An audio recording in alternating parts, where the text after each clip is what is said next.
Welcome to the NBA Coast to Coast podcast brought to you by thelines.com. Coming to you from the West Coast, Josh Lander, joined by Nate Weitzer. He's on the East Coast, and we are looking at Game 7, another one here, the second one in the first round. Dubs are in Houston for this one, so we'll be taking a look at some best bets. I got a bet on the game as well, and we got plenty of player props in this one. Make sure to subscribe to that channel because we ain't stopping. We'll be back on Monday after this episode with stuff looking at the next round here. We got Celtics and Knicks in that one, so definitely continue to follow along all postseason. Let's get right into it, man. Let's talk about what you're thinking here for Game 7 in Houston. Yeah, once again, a first half look, but not necessarily taking the Rockets, taking this the over 99.5. First half only, please. Game 7's, sometimes there is the nerves early and nobody can hit a three, and that's probably the way you would lose this, but I don't necessarily think that the Rockets are going to have that much regression shooting the ball. They've been red hot lately, but I mean, it's a 5-game sample at this point. Since Game 1, when they struggled in that second quarter, they're averaging 59 a game in the first half, shooting 46% from three, and getting the line 16 times, which is best in the playoffs. In the 2 home games we had thus far, or 3 home games, 136 offensive rating in the first half, 100 pace. One of those the Warriors did punt, sure, but the pace is key, right? So that even if they're not shooting that well, the fact that, as you mentioned, Amen is pushing the pace in transition, that the Rockets are able to kind of run even off makes, and that they should be able to keep this thing moving enough that they're able to score. I mean, they've been a first half offense since the All-Star break, as I keep bringing up. They were 3rd in offensive rating at home post break, and then they fell off in the second half. For whatever reason, they did not in this last one, Game 6, but I would worry about their offense down the stretch as things really bog down. I don't necessarily worry as much about them coming out hot again, and I think the Warriors bounce back. Like I don't expect much carryover from that awful fourth quarter in terms of like how they could not hit a shot off the Steph double teams. I expect Houston to continue their defensive strategy of like, let's just double face guard Steph, because that's an Ime Udoka type move, right? It's just like anybody but Steph.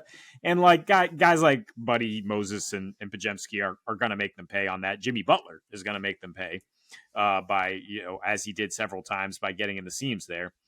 And I mean, we talked about the parallel for 3 years ago when they lost to Memphis and came back to win that series.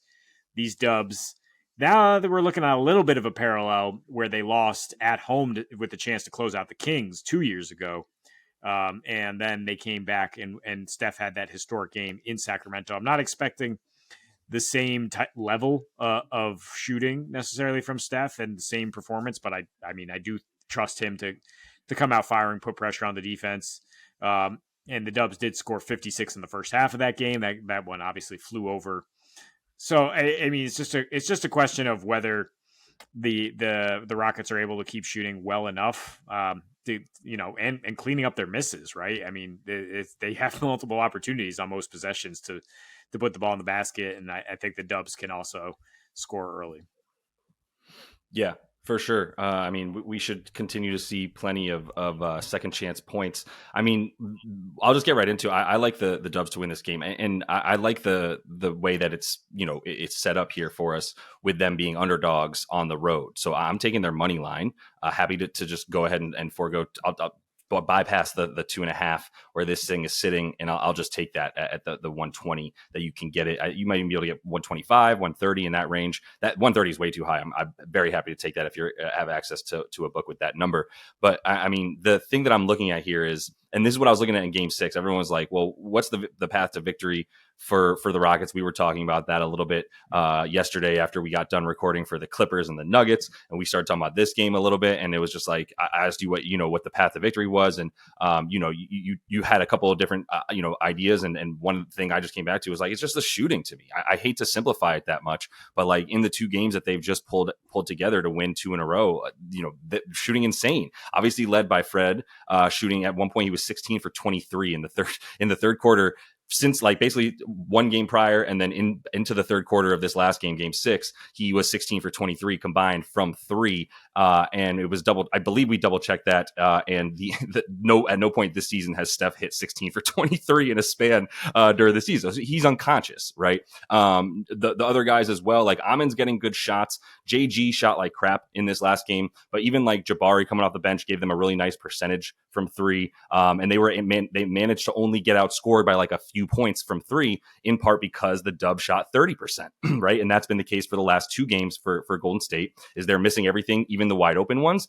And Houston's hitting everything, even the very not wide open ones, even the one where Fred VanVleet is just contorting his body in the air to shoot it from 30 feet and hitting it, because he's got that. He's just bouncing, man. He's floating on air right now.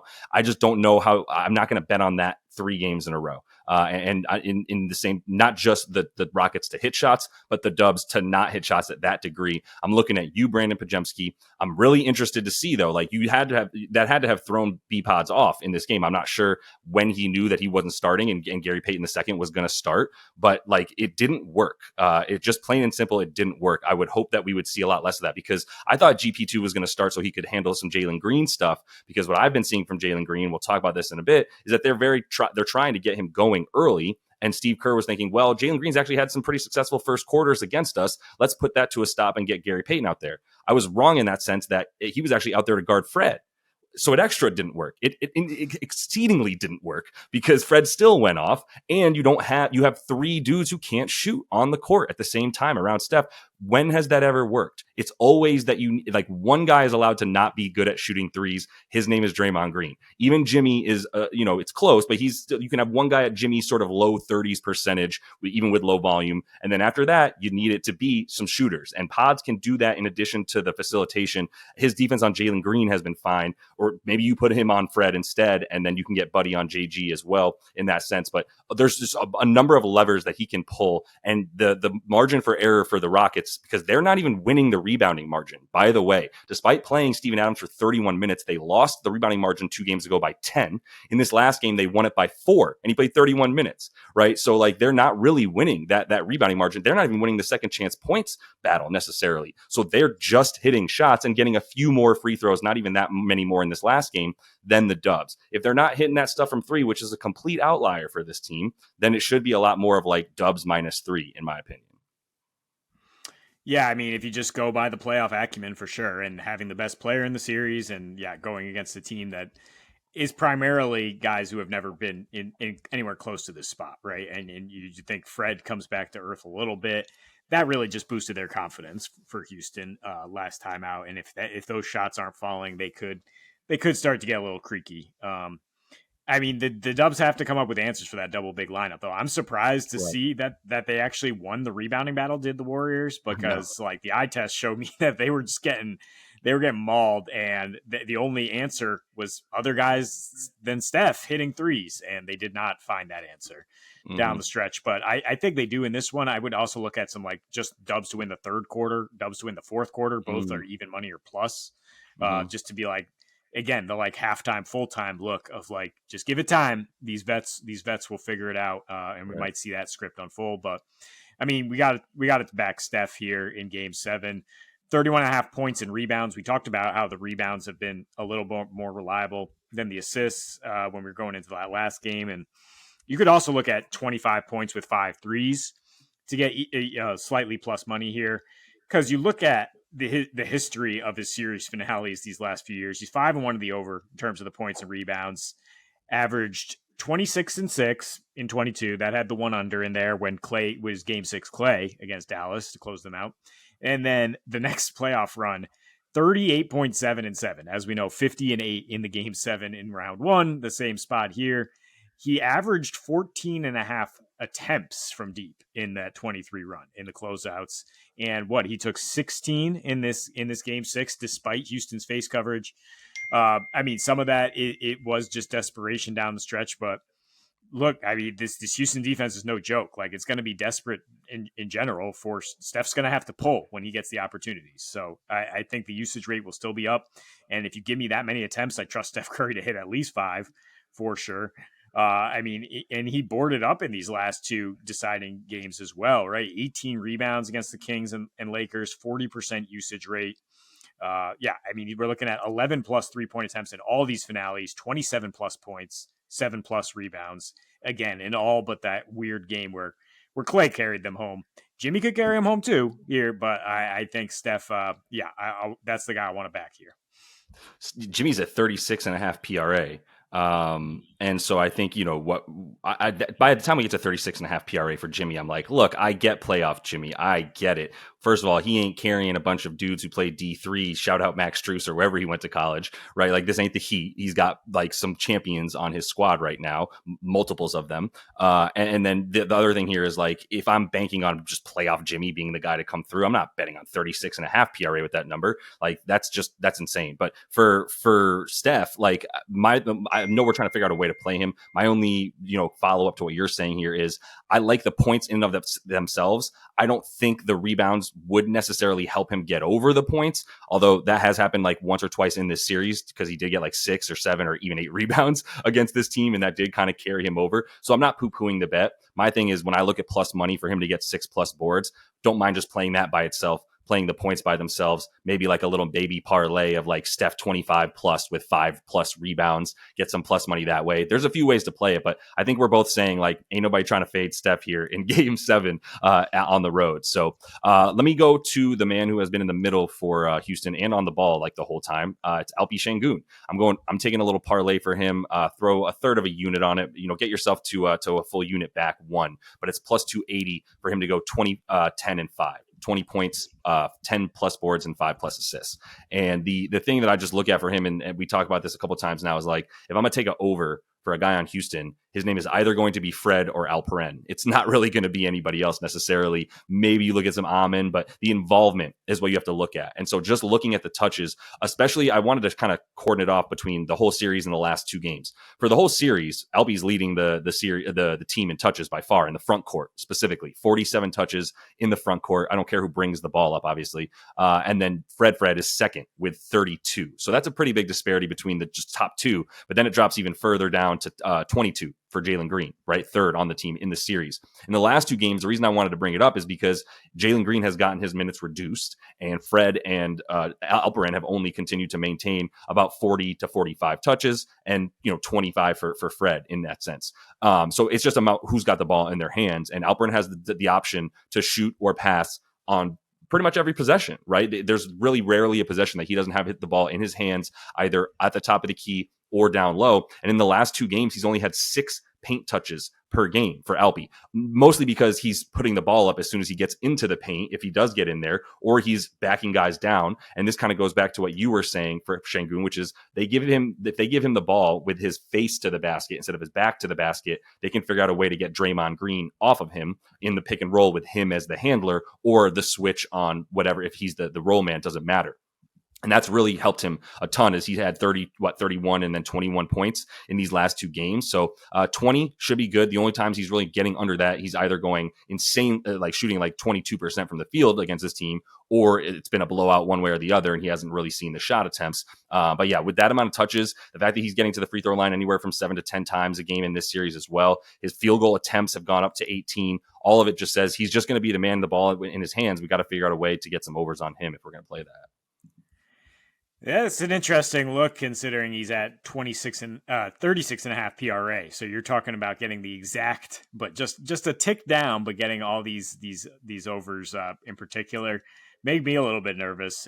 But I am the more conservative co-host here on the Coast to Coast. So podcast. real quick, how would you play Alpi? Because I imagine you at least know that he's going to be so heavily involved, you can't go under on him.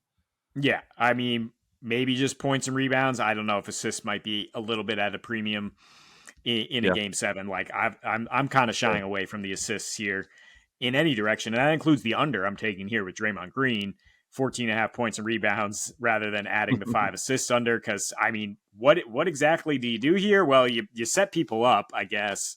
But I mean, since Jimmy's come to town, Draymond's skill set has been really pushed to the back burner on offense, and Houston, like, they were so ready for some of these pin down plays that the Warriors have been running for years, right? That, to the point that Alpi actually got hit in the back by a Draymond pass down the stretch, right? And he was just like, "Oh, I guess I was in position for that steal." And like Mhm. your normal assists aren't working. I was shocked to see Draymond's line was actually kind of decent in Game 6. Yeah, He was credited for 5 rebounds, and I think at least 3 were just like controlled tips that could easily just be I can marked as a name team them. rebound and I not can name them. like Yep. he does not get off the floor. He is buried under the basket by these dudes, especially when Steven Adams is out there, and his job is just to box out and hope somebody else gets the rebound. Basically, scoring wise, I mean, obviously you can add the under 1.5 threes anytime you want. I'm not really scared of that.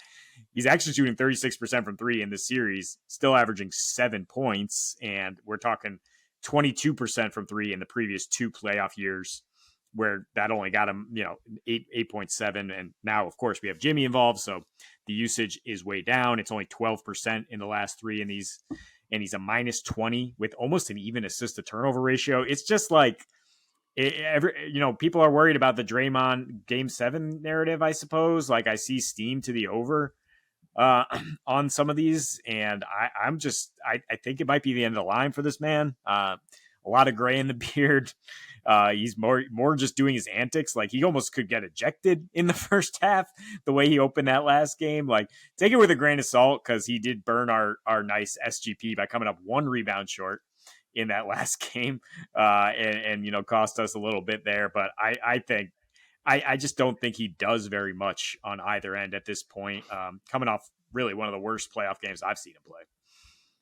Yeah, I mean, what's wild about that last game is, like, I would actually start the handicap of him with, he's gonna get into something early, like he's gonna get into a tiff of some kind, and it's gonna force him to come out of the game for extended minutes, like he did at the end of the first quarter and into the second quarter. There was a long stretch where I was like, Draymond could be back on the floor if Steve Kerr wanted him there, but I think he's giving him a little bit more time to think about what he did in the corner with the dunce cap on, because it's just like, how many times with this, man? But at any rate, that's where I start, is like, there's going to be a moment in the game, whether it's the first quarter again or another time later, where it's like there's going to be a Draymond absence because he's going to kick someone in the whats, and we're going to be like, all right, or it's just going to be some extra stuff like with Dylan Brooks, right? Like, anybody who loves the Dylan Brooks matchup in this series has like thrice been thwarted by Dylan Brooks just not letting go of the ball after the possession or something. And you're like, dude, now you can't play for a while. This is so dumb. And that's what these two dudes do. And that's also why we love this series so much. So let me close it out here with a little zag on what is probably a popular zig, which is Jalen Green unders. And I'm not doing that. I'm going over 3.5 first quarter points. 3.5 is silly. Like, it's 2 buckets for a dude who's taken 4 shots a game in the first quarter. And I know that look, I took this in the last game. I actually got plus money on it because it was on the road, and the expectation is he's going to suck on the road in the first quarter. And I assure you, he did. He was very bad. He was awful shooting, taking a lot of shots that were like, bro, that's not within the rhythm of your shot or of the offense in any way. And it's a step back 3 for some reason. Like, get yourself going with some early looks. Couldn't do that, but got 2 free throws based on I think it was either something where he was like ahead of the defense, and he got fouled by Draymond. I can't remember which one it was, but he got to the free throw line in like a defensive 3 seconds or something. He got 2 free throws. I think it was the Draymond flagrant is what it was. 2 free throws.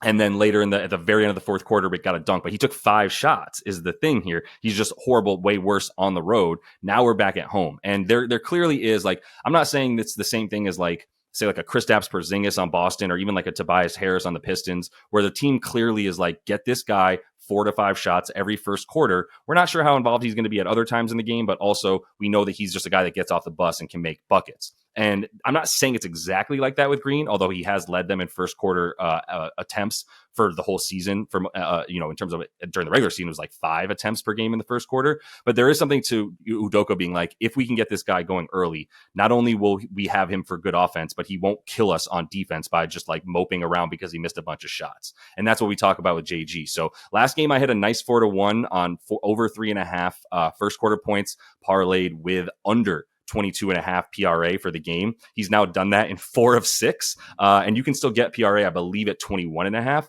So if you want to take something in addition to this little first quarter bet for JG, if you take him to not do as well for the rest of the game, which has been consistent with the series, then that would make a lot of sense too for some nice plus money. Yeah, and I mean the Warriors, like you said, with the lineup change, already kind of made a move to be like, all right, Fred is our primary objective to like slow Yeah. him down. They made it last game after he just torched them.